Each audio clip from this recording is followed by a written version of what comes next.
Good morning, afternoon, and evening, or wherever the heck you are, fellow internet densians. This is the Tech Off Topic podcast. I am your host, Mike Elsmore. It's been a crazy period for me, and I'm getting back into this podcasting malarkey because you know what? I like doing it and talking to people, especially when zombie apocalypse and I haven't seen anybody in ages. It's actually quite fun. So I'm going to add our guest today and let him introduce himself because I think it would be easier than me screwing it up. Say hello. How you doing, Mike? Hi. Hey, long time no see. So for those that don't know, I'm Marcus Noble. I am a principal DevOps engineer working for Elsevier. My predominant role is working on things Kubernetes, containers, and platform-based stuff. Previously, I've been a JavaScript developer and a previous organizer of JS Oxford. These days, it's more Go and Bash scripts for me, so living more in the ops world these days. So, fun times. That's surprising you didn't say Ruby, because considering Ruby is still one of the defaults for ops scripting. Oh, it's Python. It's Python for us. I was just meaning all the configuration tools. For example, there's a level of ops where it just goes from I am a developer to I write YAML with Ruby inserts. Yeah, so I'm at the point where I write YAML with Go templating. So the internet has evolved. Yeah. No longer using auto-magical Ruby tooling that should have been a Rails app and actually became an internet legend. Here's looking at you, Chef, Puppet, and everything else. Yeah. Oh, well. So DevOps principal DevOps engineer. What the heck does that actually mean? I don't know. So, yeah, I don't like the term DevOps engineer because it's not really a role. It's a kind of way of doing your work. But as far as I can tell, it's a mentality for getting stuff done. Yeah, basically, yeah. So like all developers, I say all developers in a multi discipline squad, it should at least try and embrace kind of a DevOps mentality. My role is just called that because it's we're in a big organization. It needs a title. My actual role is really kind of R&D / building tooling for other teams within the organization. So my job really is to make all the devs' lives easier within the org. Okay, so for those of you who are not aware of the DevOps engineer role or DevOps in general, I would suggest Googling around, think DevOps.com would be a good start because it gives you a lot of the big, broad theory pieces and vendors. And from what Marcus has just described, it's like my job is to find, build, and research tooling to make other developers suck less at shipping code.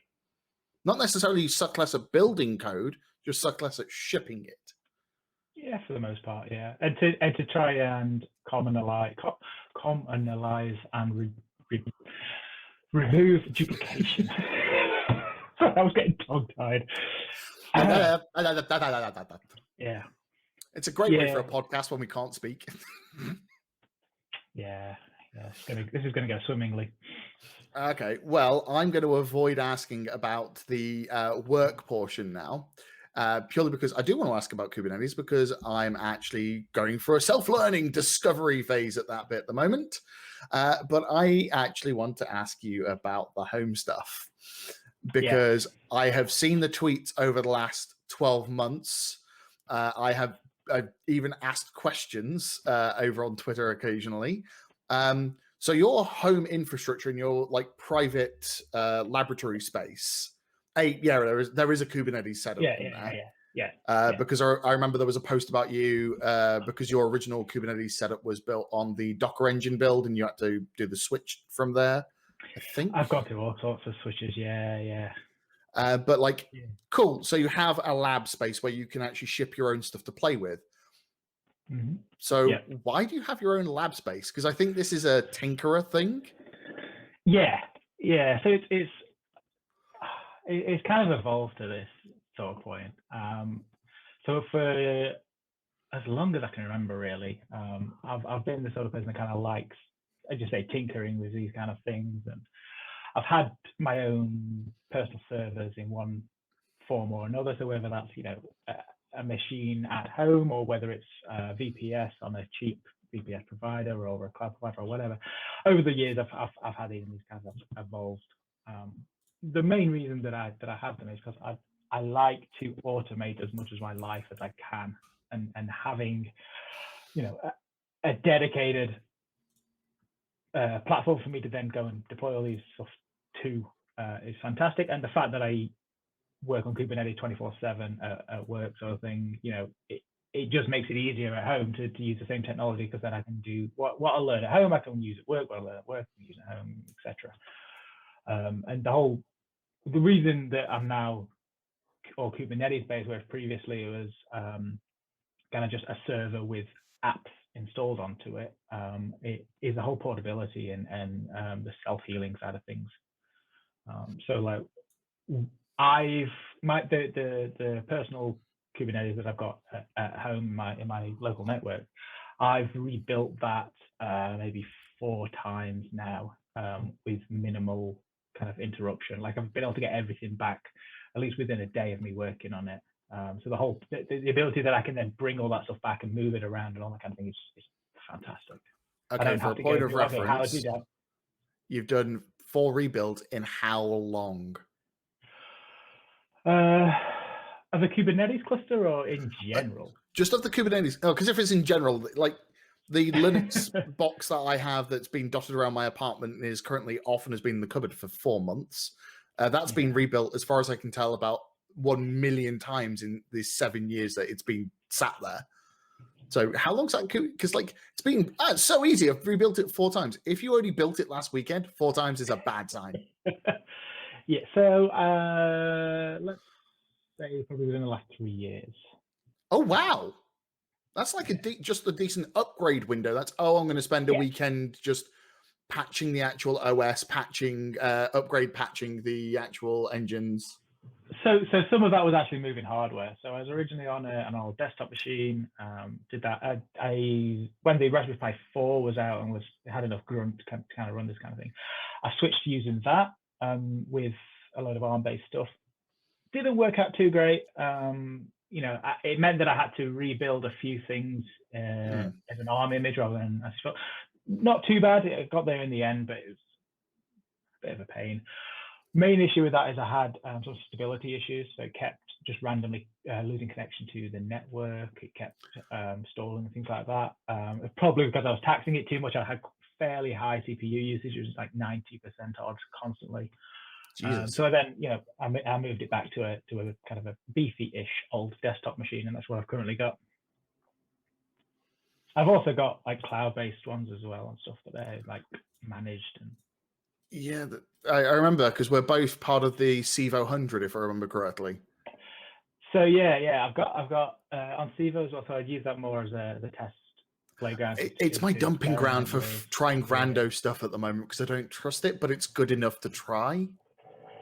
It's pretty good. So their K3S offering is brilliant. It's really good. Highly recommend it. But it's just the general outages they seem to have periodically, which is yeah. So that was what prompted me to move my cloud-based stuff away, and now with Scaleway. Scaleway, that's a new one on me. Yeah, French company. So they've got data centers in France and Amsterdam, I think, is where the other one's based. But they've got a managed Kubernetes platform called Capsule with a K, because Kubernetes. They've been great with me so far. Best thing I like about them is they seem to be only like a week behind releasing updates for Kubernetes from like major versions. So like I'm on 120 with them now, I think, and they supported 120. I think it was about a week after it was officially released. Hang on, so they're keeping really on top of LTS. Yeah, it's very impressive. That's weird. They're really kind of fleshing that out. So they've got like auto upgrade capabilities of your worker nodes and things like that. And yeah, so I recommend it. That's where I've got all my internet-based stuff. Okay, so if you have a personal lab and you have internet-based stuff because tinkering and you want to be able to access APIs on the internet without, intrusive security holes into your own home network, which is why I'm assuming you have your lab split into some interwebby stuff and local stuff. I may be wrong. Please correct me. Yeah, but partly that, yeah.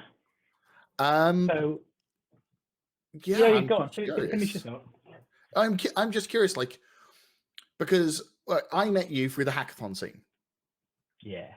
And for those of you who are listening, Marcus is wearing one of the proudest things I ever produced, which is the snapbacks with the hacker branding for Hackfronts. That thing I created, God, 3-4 years ago? 4? Gotta be. Yes, yeah.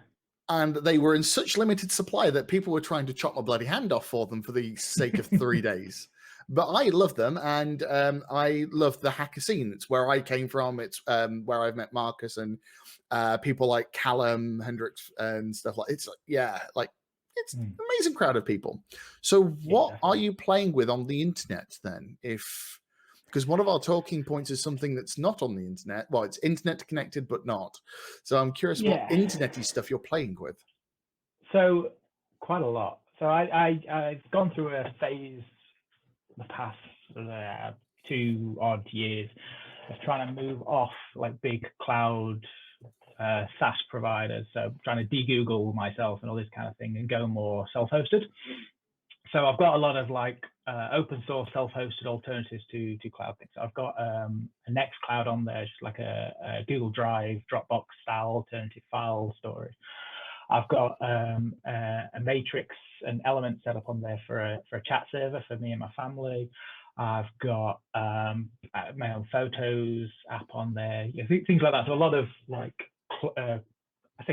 clones of kind of Google or Microsoft or Apple big applications, but then I can own the data myself and I can have more control over it. And it means then that I can also tinker with it some more and tweak it to just my liking. So I've got a lot of that sort of stuff. Hang on, all right, so I've got a talking point in this, which is the evolution of the internet. And you have just in the last 12 minutes, we have gone full circle. So considering we've been engineers about the same length of time, 13, 14 years. Well, I've been 12. I think you're only a couple of years older than me, so I think it's like that. We're looking at the internet. When shipping code for the internet, it was a box in somebody's data center. It was a shared resource material, and then about 10. And then 10 or so years ago, there was the slew of people selling reseller Xenon racks. Locally hosted, no actual support, but they were cheap. Yeah, that's how I got into servers. Yep. There was a guy called Carl that I used to have to get on the phone to fix stuff for the company I worked for when stuff went sideways. And Carl was the MD, the tech support. It's like, oh, didn't take long to realize it was a one-man band holding up the entire PR company I was working for initially. Oops. Yeah. And then since then, we've gone full cloudy. So we've got AWS, circa, what was it, 2012, 2013, when they started making inroads? Yeah, around there, I think. And then everything else exploded. And then we've gone from having not just compute to APIs out of the wahoo doing all sorts of stuff. And now, in the last 2 years, you're flipping that. You're removing the cloud compute part of it, the AWS, GCP, Azure bit, and going backwards. Why? Not exactly. Oh.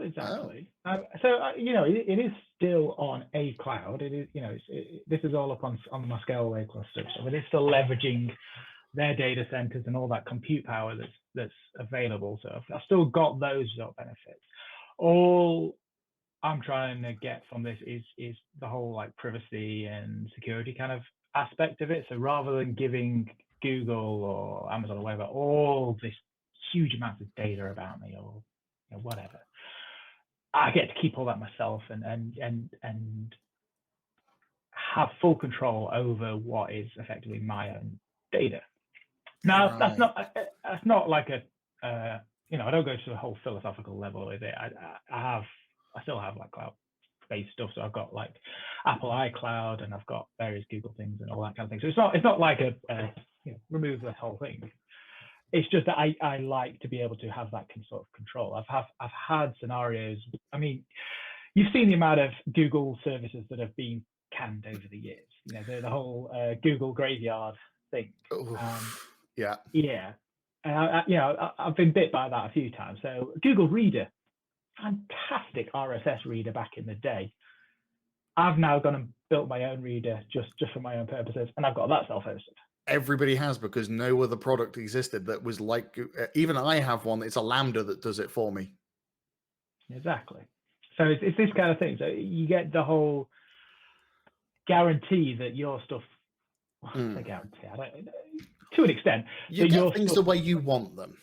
Exactly. Yeah. I'm very much like to be able to tweak things, and because I change my mind over time, I like to be able to have that ability to change things down the line as well. So being able to have direct access to the code, to the infrastructure, to the stuff underneath, I have that capability. Okay. Whether I actually do leverage it or not, yeah. Okay. So it's not running away from the cloudy internet. It's just having more control over your own cloudy internet. Exactly. Yeah. Yeah. That makes a lot more sense. Yeah. Okay. And talking about control. It also kind of goes back into the portability aspect that I was talking about. Portability. So because I own the data, moving it from that service that I've chosen, that open source product that I've chosen, to another one is theoretically easier, because I've got direct access to the data of some form, and because it's something that I can control, there theoretically is some way that I can get that out easily and put it into another one easily. A good example for that is Git. So I run a Git instance for all my Git repos, which means that I use that. It's got a web interface, so I can interact with it like I do with GitHub or whatever. But under the hood, it's all stored on a persistent drive that I've got control of. And if I ever need to get stuff off of that and move it to another provider, that's not a problem. I've also gone and set up a sync from that Git to every other cloud Git provider, so GitHub, GitLab, Bitbucket, from my Git, so that those repos are then available everywhere for people to contribute to if they so choose. That kind of thing. So it's having that more control over all these sort of aspects.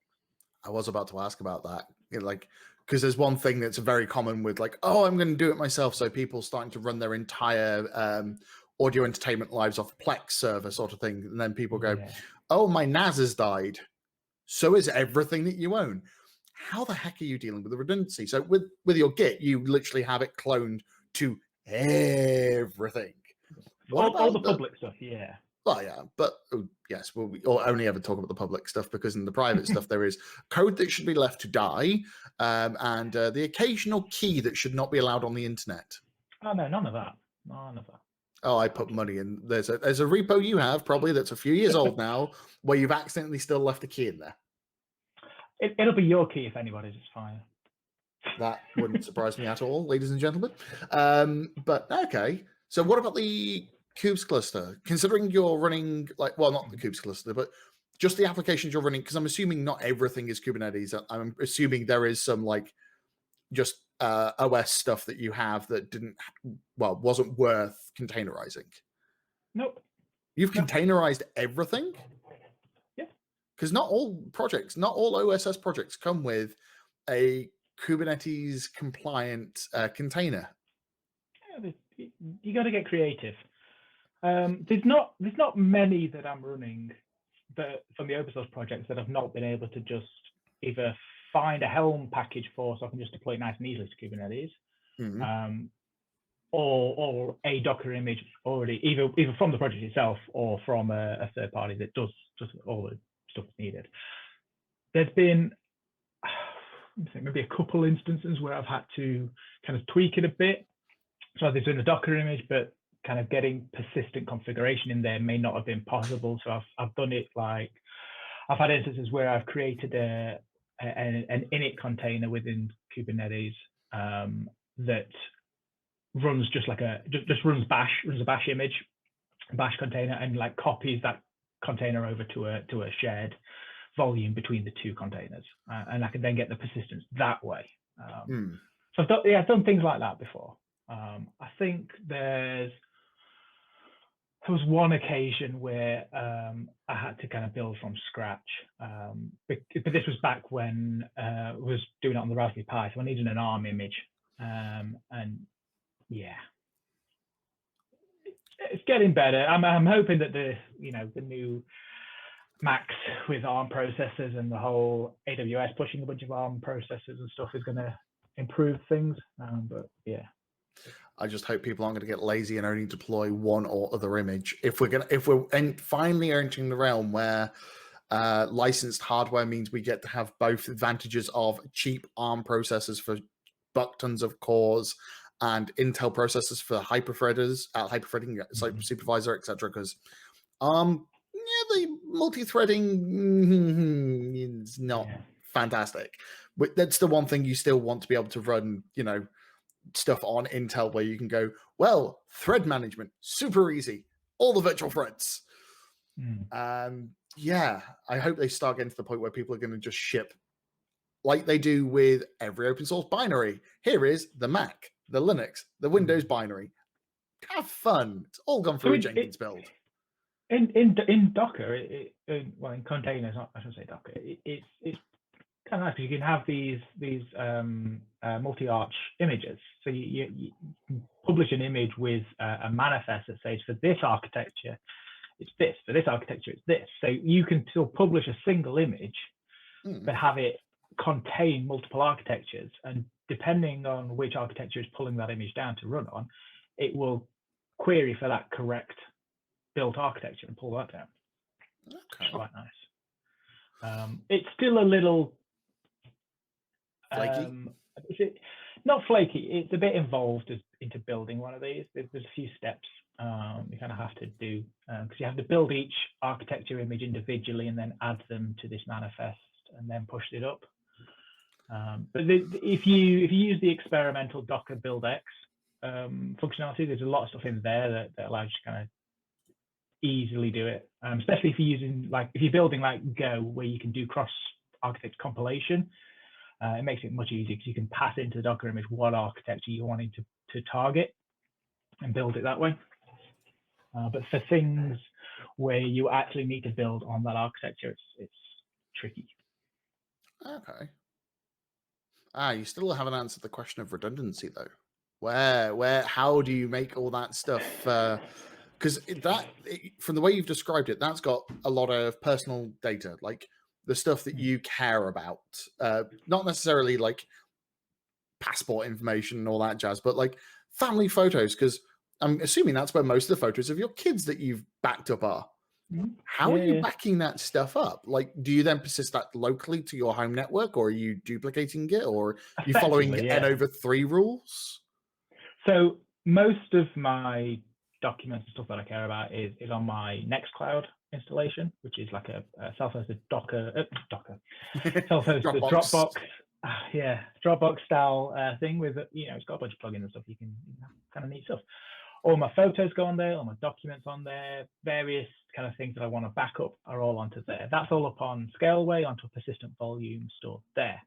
That's then replicated to my local Mac on my home network through a built-in sync client that it's got. Okay. And then also on my phone as well, I can choose the sort of the particular directories and stuff to sync. So like the photos are synced, and I've also got important documents synced. So things that I kind of need to access. So car insurance details for one, I make sure it's synced to my phone. So I've always got access to things like that. So it's kind of replication in that sort of sense. The redundancy is built in to that kind of setup. Some of the other stuff that I've got, YOLO.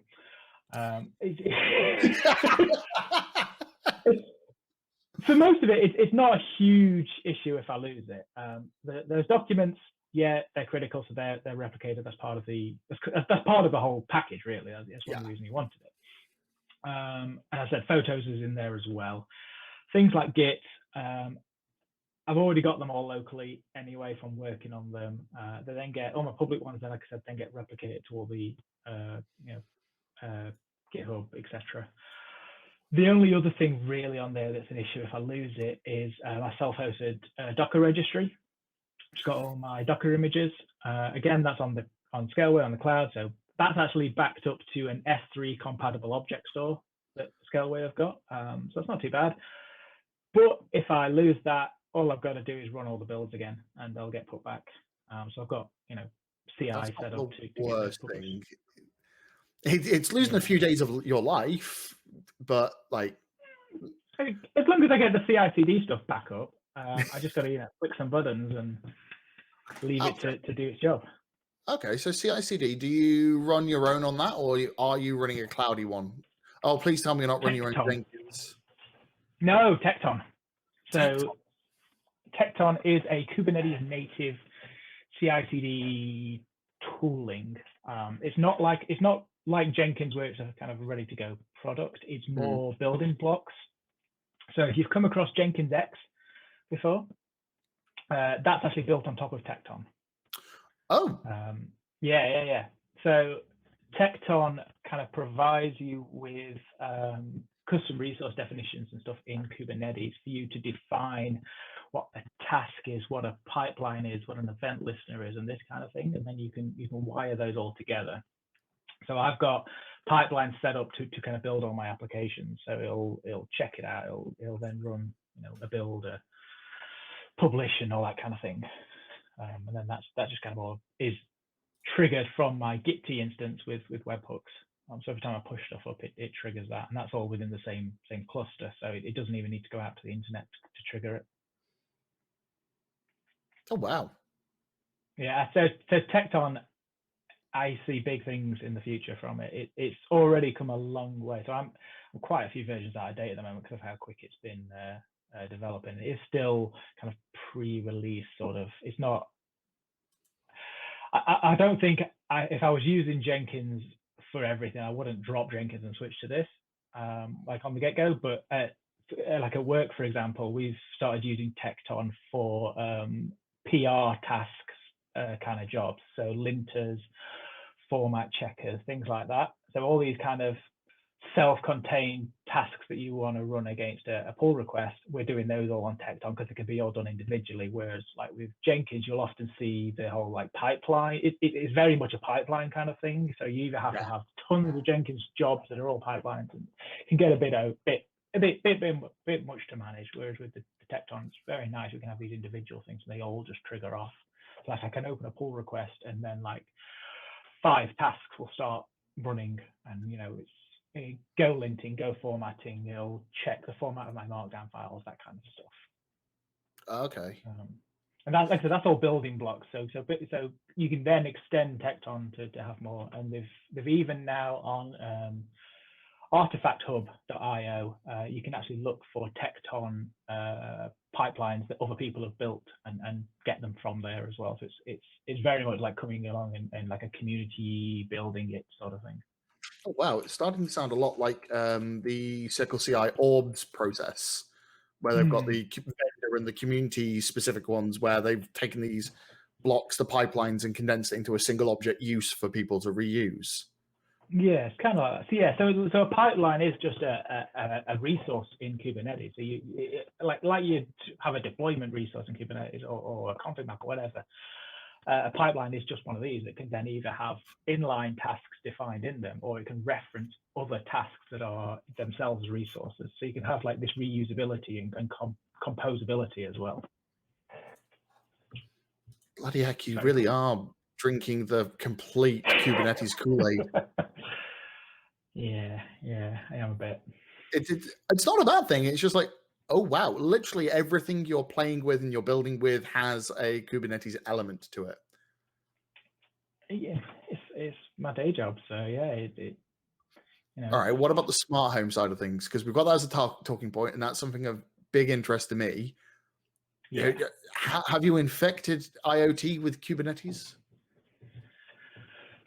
Not exactly. No, I haven't got that far, unfortunately. I do leverage my 2 clusters to allow private access to my home IoT stuff while I'm away. So I use a project called Inlets, that allows my home cluster to call my cloud cluster and create a secure connection to only allow then specific traffic through and have it authenticated on the cloud side and all this kind of thing. It's quite nice. So it allows me to access Home Assistant, which is what I run on my. Actually, I run that on a Raspberry Pi at home. That allows me to control all my smart home stuff.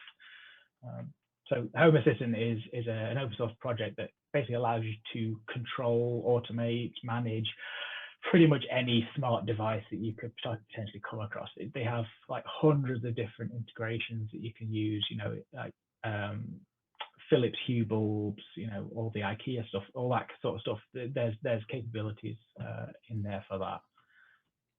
So you've gone down the home. I'm not going to lie, I've done the lazy route, and I use Alexa for simplicity because mainly because I started out. I got into the smart home thing through just going, what's the cheapest and laziest way to wire up speakers across my entire apartment? Well, I can go Sonos and be broke, or I can use .2s and get decent speakers in every room of my apartment. So we've got an Echo in almost every room in the house except for the bathrooms. I have one in the bathroom. Is that for when you're soaking in the tub, you want to play with the music, you got the candles going? It's for some odd reason I disliked the fact that I could walk around my entire apartment listening to music that was equalized across the entire thing, and then I walked into a dead room. It's like, this is weird. So I put an old Echo 1 in there. A .1, sorry, not an Echo. That would be a huge waste. But okay, so you've gone down the homebrew route, but you're still using proprietary kit. How are you gluing all that stuff together then?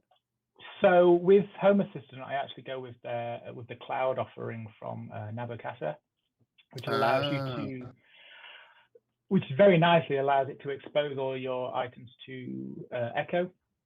There are other ways of doing it, but I got to a point where I just couldn't be bothered anymore and just pay for that subscription.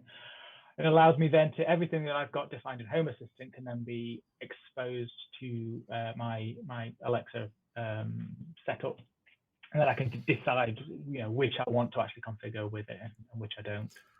Which means you get to take full advantage of Lex for actual voice activation, because trying to run any of that stuff on a home network is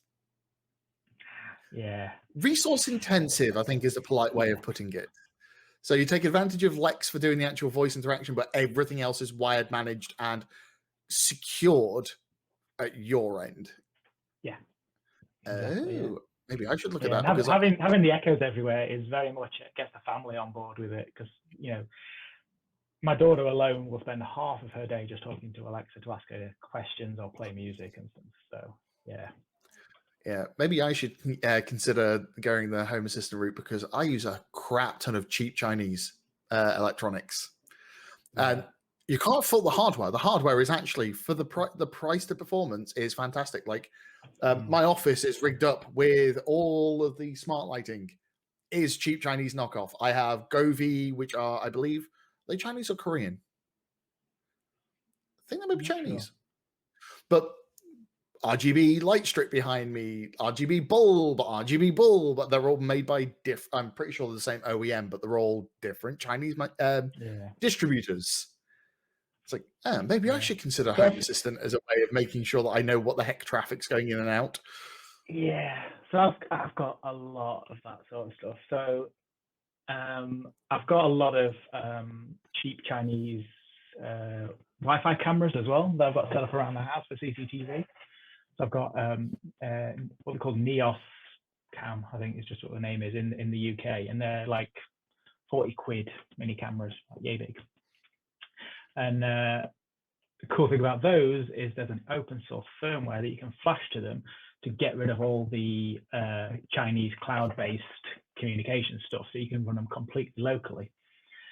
So I use my local cluster at home with a custom-built CCTV application to talk to all of those cameras and pull off over the local network only. So you've taken a cloud, is it originally essentially Chinese knockoff equivalent to Nest or Blink? flashed it, yeah. and turned it into a local IP camera. Yeah, effectively, yeah.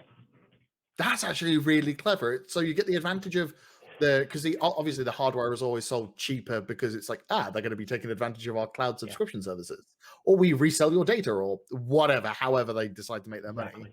So you get the cheaper, because when you look at IP cameras, surprisingly, pretty friggin' expensive. Yeah, so I do have one of the Ubiquiti cameras as well. Those are fantastic, but bugger me, they hurt financially. Yeah, so the one that I've got, you can't actually get hold of anymore. It's the, I can't remember what it's called now. It's like the Bullet Mini or something. It's a very nice little device. Stop making them. But yeah, they for the amount that I wanted, yeah, my wallet wasn't happy with that. You can't fault Ubiquiti. Like their Wi-Fi equipment, their home security stuff is, and the fact that it's all designed so that you can run it against Ubiquiti's own HomeKit or open source HomeKit, but it's designed to run only inside your network. You cannot fault that. Just please stop hurting my wallet. My credit cards can't take this damage. Yeah, if I had the money, my house would be kitted out completely. I have been looking at buying a Ubiquiti access point because my old Asus router is, well, it's 8 years old. It's showing its age, considering it's only Wi-Fi AB. I can recommend getting a mesh hotspot set up around the house. That's what I've ended up going with. Unfortunately, I only live in a 2-bedroom apartment, so I don't need that much. It's more just a case of those old AB networks. It's just like those old AB routers were not designed for the amount of devices I now have connected to it. They were originally designed for about 10 or 15 continuous devices. I think I have about 30 IP devices alone for IoTKit. My home network's up to 83 devices when I last checked. Are you running DHCP or something? Because there's no way you're managing to keep all that alive on the internet. Yeah. So all my devices on my local network are all uniquely identifiable through a host name that equates to the periodic table. So I've got a few more devices I can get, but there's going to be a limit where I'm going to have to start discovering particles and discovering new elements to be able to name more devices, I think. I think you've just made most Office IT administrators cry just a little bit. Oh, good. And just think about this, because that's all the active equipment you have on the network. Just think about not all of it's technically active. So some of it's like maybe tablets that I don't particularly use anymore, or things like that. I was about to say, of it is the dead hardware on that list as well, because I have my box of dead hardware. For any dead hardware that's gone, that's got rid of, that's off, taken off the list. This is literally stuff that I could go and reach and make use of. So like a lot of the old, like I've got Raspberry Pis knocking around that aren't currently doing anything, but are ready to go sort of thing for when I need to hack on something. And he uses the term hack, and it makes me feel so nostalgic. I haven't done a hack project in a while, and I really miss it. Mate, come on. You build stuff most of the time which is useful at home or experimental. I always used to build things that just wanted to make people laugh. Yeah. I can't think of any of that stuff to build at home right now. Ladies and gentlemen, I should also point out that Marcus is the man who invented Hack Furnace, or one of 3 people who invented it during the course of one weekend. Yeah. It ended up being like 2 separate websites sprung up, and I was considering wearing my T-shirt as well for this, but I thought that'd be a bit much for you. My little heart couldn't take that. I'd either cry of joy or shame. Not sure which one. Just as an FYI, Hack Furnace is a way of taking the piss out Hackference well, not Hackference the event, but directly taking the piss out of me. Like, one of them was a Twitter bot which claimed every time I said the last Hackference. Now I can't remember who built that. I have a sneaky feeling it was you, but I'm not entirely No, sure. no, I don't think that one was me. It's either you or Pandelis. I'm not entirely sure. Can't remember. Either way, but yes. So the trolling is strong, and but Marcus is very well known for building rando stuff. Actually, what was the last random thing you built? What, Hackfronts or just in general? In general, like, well, the last Hackfronts is at this point, by the year count, 3 years ago. Yeah. So, what was the last rando thing you built? No, I don't know. I said because of lockdown and stuff, there's been no kind of hack events that I've been to, so I've not really been doing anything at home. So Not even with the 3D printing or like trying to make some weird gimbal for an IoT device that does.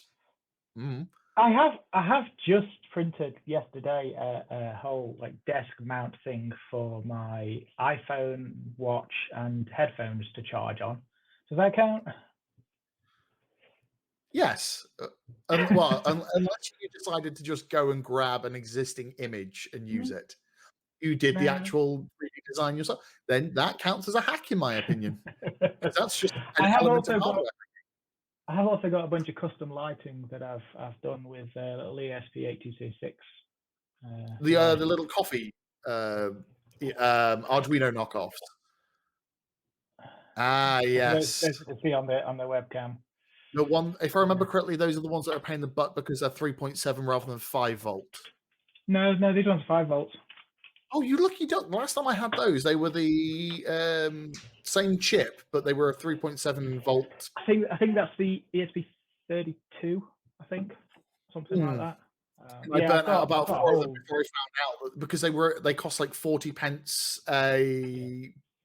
Yeah, I was like, why does this not work whenever I turn it on? Oh, the voltage supply is completely wrong.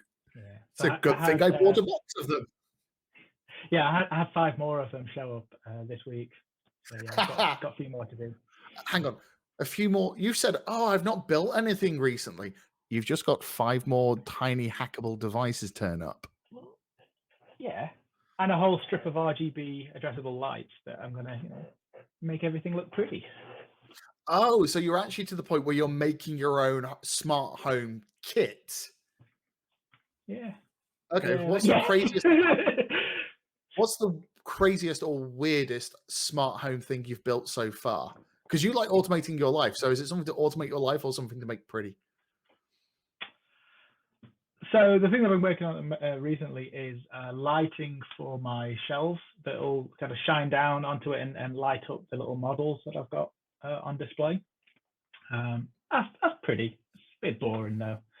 Another thing that I've been trying to make is, do you know what a lithophane display is? So it's sounds familiar. Yeah. You have. This is with 3D printers. So you print out like a rectangle and you shine a light behind it, and then an image becomes visible in it based on the depth of the plastic, effectively. Yes, this is based on old Victorian techniques with the metals and like. Okay, cool. Yeah. So I've been tinkering around with building basically a little light box that has photos around the edge with a lights up inside, and is then emulates a Philips Hue bulb, so you can then control it with Alexa. Oh wow! Yeah, applying all of the rando hacky crap to get it together. Yeah. Okay, so that's the physical side of thing, and you said you were a JavaScript. When I met you first, you were a JavaScript dev. You full stack JavaScript dev for years. Yeah, it reminded me of T-Bass. Andrew, what's his face? Nodecopter. Oh yes. Yes, because he was one of the first full stack Node people in the UK. But this going back 2012, 2013, when Node was still pre an actual version. It was a 0-point release.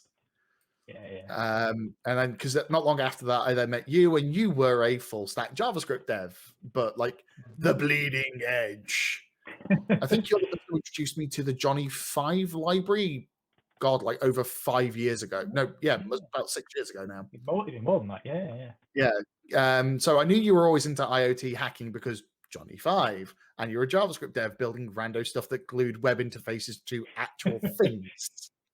Yeah. How was the transition from JavaScript, which is a very organic and, well, shall we say low barrier to entry language, to Go, which is an engineer's language? And by engineers, I mean it was designed by engineers for good computing practices, and you can't get away with doing hacky little things that you can in JavaScript to get the job done. Yeah, so that I do miss that. So being able to just very quickly spin up a bit of code to test something out is not so much a thing with Go. I think the main thing I struggled with was the being able to have dynamic interfaces, dynamic object interfaces. So like in JavaScript, you can just add new properties to it, to an object on the fly. You can change it to whatever you want. You've got an array here. Yeah, we can change it to an object. We can change it to a number, whatever. Don't care. In Go, it is a strongly typed language, and that going from that transition from JavaScript to Go, that was the first thing that kind of really hit me, because I wanted to do a lot of calling API, calling REST APIs, and then doing something with that data. But to do that, I then had to model the responses that I was going to get as structs, so I can then pass that response into an object to then work with. If that REST API returned dynamic types, if what it returned wasn't a fixed thing, it became tricky. And there are ways you can do it in Go by having just like untyped interfaces and do it like key value kind of thing, but it's built in such a way that is strongly discouraged, for good reason, for what the purpose of the language is. But yeah, using eval in a static language. Oh. Eval is highly not recommended in a dynamic language like JavaScript. Use eval, you're a bad human. So, ladies and gentlemen, everything you've just heard from Marcus is true, and please do not use eval in your code if it's going into production. Yeah. Unless it's in a bash file. I've used it in bash file a few times. Yeah, bash is a different beastie, though. As far as I can tell, bash is both the most evil and most flexible language the planet has ever said. Well, spoken, written, communicated in something. Yes. Okay. Right. So we spoke earlier about the fact that you're a YAML developer with templating techniques around it, but you've also just mentioned bash, and I know for a fact that bash is the DevOps engineer's best friend and their worst nightmare. Which do you prefer, having to get like the emergency? Because there's always, every company, I don't care where you work and how good your business practices are and your software practices, there's always the emergency hotfix. And there will always be the emergency hotfix where something, for some unforeseen reason, has gone Pete Tong, outage in AWS, and you need something to glue two different DCs together because it wasn't originally designed to do that, or something. Do you go to bash scripting or Go scripting to do it? I think it depends on the environment that it's in. Like if it's in a container, I'll go generally, just because Go suits containers fantastically. If it's something that I need to do on the fly, it'll be bash. Just throw a script together and get it running. If it's somewhere that maybe needs a bit more grunt, I may throw JavaScript out there and do it that way. You still script in JavaScript? Not so well these days. It's my JavaScript is quite appalling these days. That's fine. That sounds like my Python and my PHP. Oh, don't get me started on my Python. Oof. I still claim it's like, I can read Python really easily. Get me to write it. This is going to take a while. All the tabbing, it hurts. Yeah. Need brackets. It's also one of the reasons why I'm scared of Go. Where are my brackets? Luckily, there's a plugin. Brackets. No, sorry, you have braces. You don't have brackets. Yeah, it's luckily there's a VS Code template which thingy where it like in the linting puts it in there so I could read it correctly as if it was JavaScript. Because I'm still a dirty JavaScript person. How do you handle all the error handling then? So one of the main things that everybody knows with Go when they first start using it is how there's no exception handling. There is just error objects that you return, and you just return them everywhere. So pretty much every call to a function will likely return an error object and maybe the actual value that it needs. So after every call you're doing, if error is nil, something's gone wrong, let's fix it, sort of thing. Well, lucky for me, I also spent 2 and a bit years working only in serverless, where you can't do exceptions because you can't handle them correctly. So everything has to be an error object. Catch exception, convert to error, process error, which is dirty, but is the only way when you have a little bit of Python, a little bit of mostly JavaScript and some rando Docker images gluing everything together in AWS. Oh, you need to be able to handle it all in the same way. Fantastic. Which is also the worst thing ever, because having to create error types is so annoying. Yeah, Here, definitely. also, it's, as far as I can tell, maintaining a glossary of custom error types. There doesn't seem to be a nice solution anywhere on the internet for how you maintain this crap. It's most people have got like a Google Doc with it or a Confluence page or something. It's like, who actually remembers to keep that up to date? Yeah, I've seen a few tools where if you do automatic code doc generation, it can handle it quite nicely. So like in Go, for example, the documentation generation is really nice. It's kind of encouraged heavily by the linter as well. And you can generate then the pages, and I think, if I remember right, error objects can be identified individually. Yeah. Or they might just show up as types. I can't remember now off the top of my head. But I've seen some tools like that for JavaScript and stuff that are quite nice as well, where you can specifically identify something as an error, and it then generates a whole page of them that you can refer to. I think that if you're going to go for any sort of solution, that would be the least bad. There's no good solution, so let's go for the least bad one. Actually, to be fair, that's how I do. That's 90% of my work, so. There is no good way. I don't have the time to make one. What's the least bad one for this situation? Yeah, that's DevOps, right? That's the definition. Considering I've only spent the last 2 years getting it, so I only started even considering DevOps when in the serverless space, when we started gluing in things that weren't serverless, e.g., things you actually have to operate. It's not just dump code into the ether and let it do. To be fair, Heroku and its ilk of PaaS, fantastic pieces of software, gets the job done. Makes you lazy for actually operating it because you rely on the fact that it auto restarts everything when anything goes wrong. See, Kubernetes, that's where you got to go. The self-healing side of it is fantastic. Oh God, I've got to learn about this stuff. You know what I tried doing, and oh God, we're going to actually go to Kubernetes now properly. It's like I'm going to talk about my fails. So over the last 2 years, I've been getting into operations. So originally it was, how do we manage distributed logging across all of our stuff? How do we add all these components which aren't self-healing? We actually have to operate and manage. Okay, started thinking about DevOps and learning from there. Then I spent the last year talking about observability and how you actually do the data collection side of the DevOps world. And during that phase, it's like, okay, so this thing called Kubernetes, that's not scary at all, with wide eyes and going, oh shit, in the back of my head. And then deciding one day, you know what, I'm going to learn how to use Rancher, because if I go for a complete superset of it, maybe I'll learn Kubernetes along the way. Normally, my way of learning the superset thing and picking up the underlying thing under the hood doesn't work. So I'm still thinking, and this is one of the problems, I need to learn more about Kubernetes right now. Why the heck are you not scared of Kubernetes? I think I'm too deep.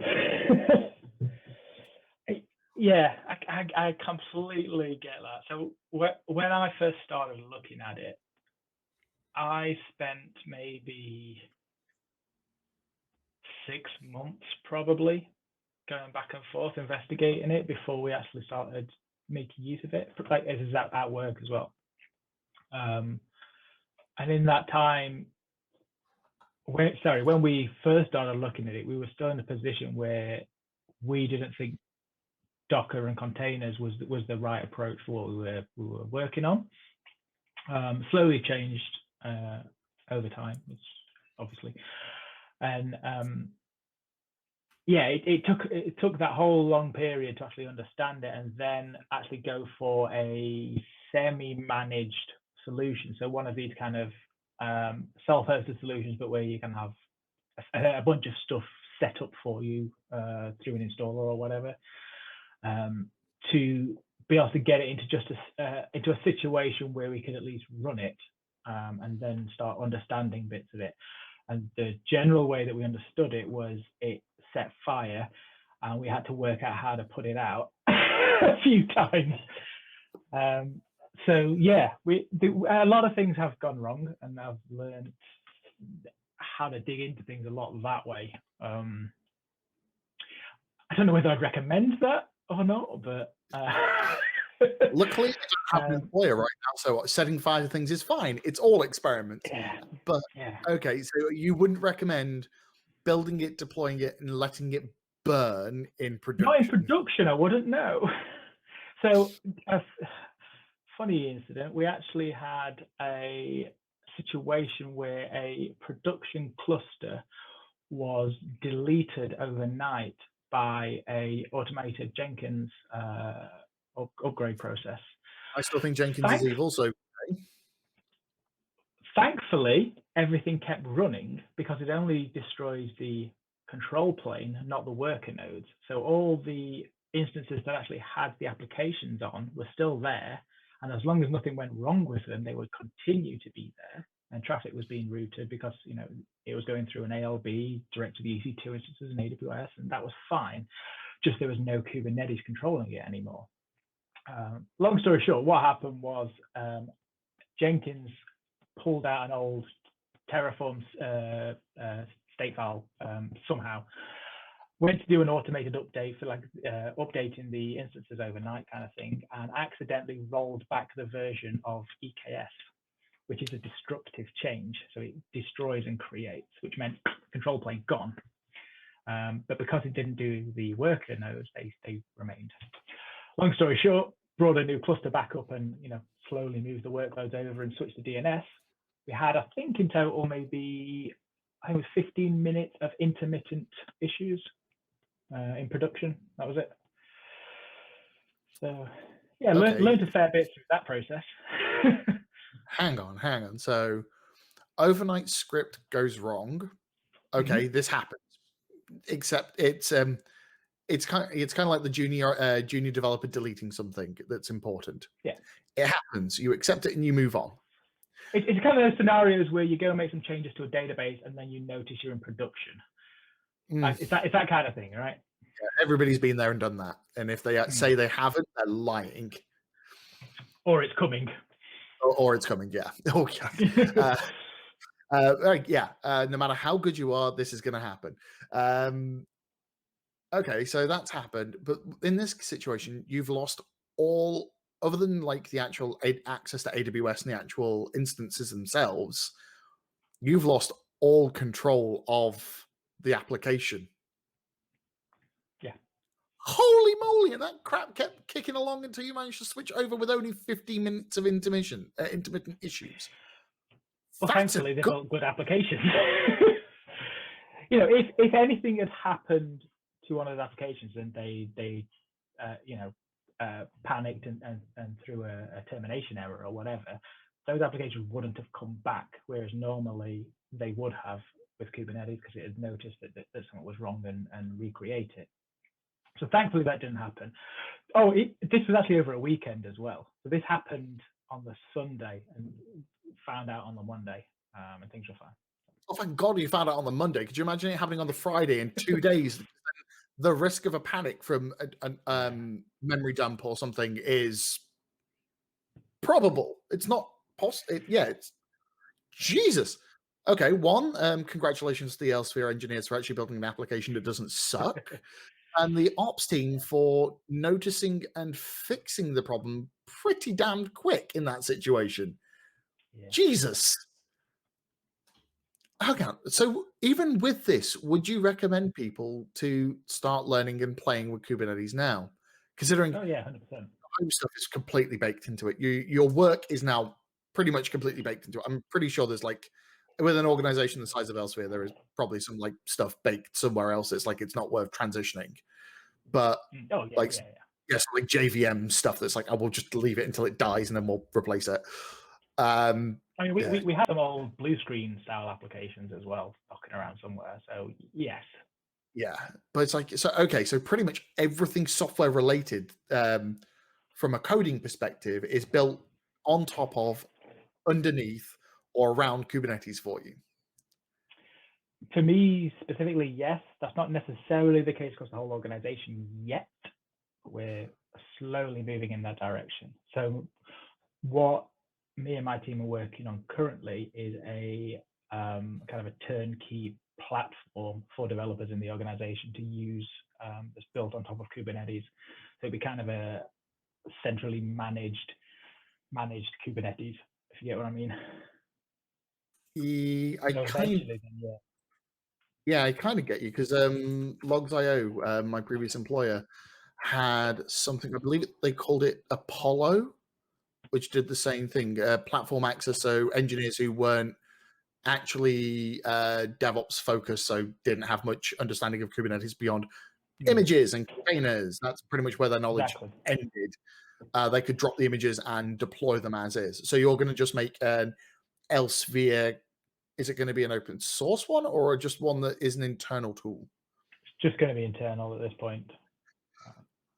Okay, because it's basically just built on top of EKS. It's pulling together all the best practices and tooling and stuff that we've already got. Because we've got all these little individual bits that teams are already using, but all in like slightly different ways. They're putting this together with this, rather than, that kind of thing. And we just kind of all bring it together into a unified. Okay, this is the way that it works best. Here you go. Here's the whole thing. Right, you're essentially making this spaghetti diagram easier to read. Yeah, and automated. Automate everything. I'm pretty sure it's a t-shirt somewhere. Yeah. All right, I've got to ask then. Homebrew Kubernetes or cloud service? If cloud service, which cloud service? For learning or for production? Because I personally would like to know for the learning. So I know I can roll up a K3S instance or K8s, depending on if I so desire this resource usage. Because K3S is less resource intensive, but also is not a fully featured API set, if I remember correctly. So K3S is what I'd recommend if you're going to go, testing stuff out locally, if you're like a home lab kind of thing. It's Kubernetes compliant. It's only missing like some of the more fringe features. Nothing that I've ever needed is missing from K3S. So that's what I've previously used on some of my home setups. At the moment, the one I'm running is called Micro Kubernetes, which is available with Ubuntu. The only reason I went for that over K3S is when I was reinstalling Ubuntu, it was an option as part of the installation process. So I was like, yeah, let's try it. So it just handles part of that. I can just do the update to Ubuntu and it handles that as well, which is quite nice. Again, it's just Kubernetes with a few of the fringe stuff taken out. If you were going to go for running production stuff and you didn't have kind of Kubernetes expertise and you wanted that confidence in it working, I'd go for one of the managed providers. So EKS on AWS, AKS with Azure, or whatever Google is called on GCP, I can't remember. Ironically, where it all started, nobody remembers that one. Yeah.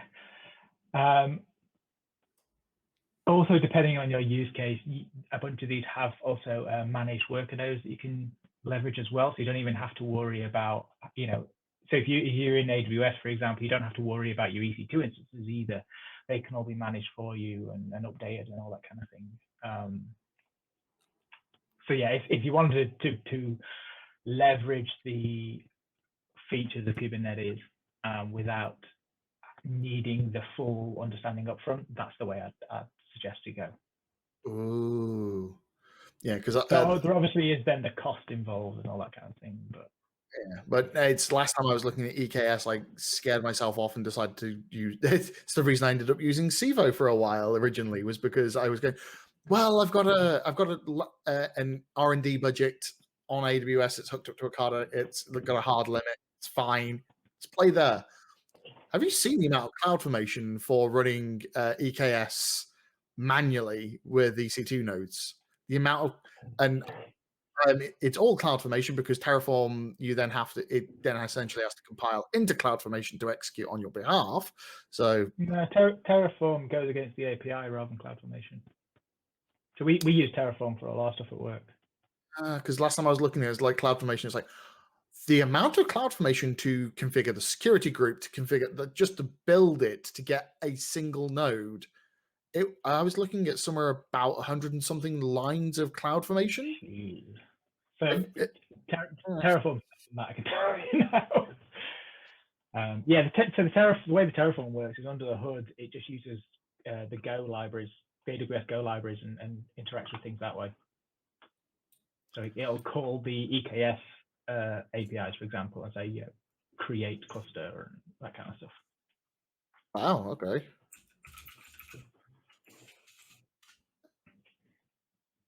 Just processing in my head, like, no, I think I'm just 3S and actually no. Micro. You said Micro Kubernetes was the name of the Micro K8s. Micro K8s. Yeah. My Docker, my little Ubuntu box is, shall we say, old. I think it's running 14.08. It's kind of old. Like I believe the current version of Ubuntu is 20 or 21.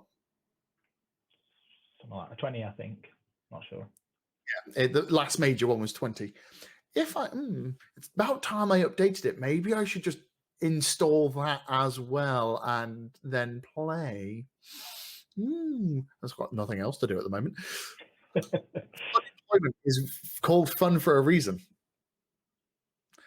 Okay. Okay. Let's go with a homebrew rather than think. So, if ladies and gentlemen, the alternative option. Pub. So the alternative option is if you are just looking to hack around very quickly on something, there's a project called Kind, K-I-N-D, which is Kubernetes in Docker, which allows you to spin up kind of a Kubernetes installation in a Docker image on your machine to then interact with and kind of test out ideas. It's really good for like CI/CD style things where you need to spin up a Kubernetes cluster to test something out and then get rid of it again. But if you are just trying to like work out how something works and not want to worry about destroying an existing setup, just spinning up a throwawayable cluster in a Docker image is perfect for that. Okay. One, I love the naming convention, but my brain is trying to deal with the containerception going on with that. You have a containers being orchestrated by a container inside of a container. Just wait till you then deploy something onto that Kind cluster that builds another Docker image, and my brain can't process, and I'll just start drooling like I've just been in the electric chair. Yeah. There's some much smarter people than me build these kind of things, and it's weird. I consider myself to be not dumb. I then look at that stuff and go, I'm not that smart. Yeah. Well, okay. Right. I have kept you chatting for well over an hour on this one. So, thank you very much, Marcus. Right. For those of you wanting to find Marcus on the internet and badger him, heckle him, say hi from the internet to him. He is Marcus_Noble_ on Twitter, and Average Marcus pretty much everywhere else. And I believe it's recorded. And essentially, a more concise and better structured version of this conversation did come out of. Is it JS Oxford? You said. Yeah. So if you wanted to go find that, find JS Oxford, and you will find this talk. Essentially, this conversation in a more structured talk format for you to actually dissect and learn from, rather than ramblings of two nerds. There was some rambling as well. Oh, okay. Fair enough. Ramble. The question is, did the entire talk come down to Kubernetes all the things? The talk was presented from my Kubernetes cluster, if that helps. So the slides that I was using were on my cloud provider. I don't know if that's amazing, if that's Inception, or if that's bloody awful. Either way, it's a thing. Yeah. Well, thank you very much, Marcus.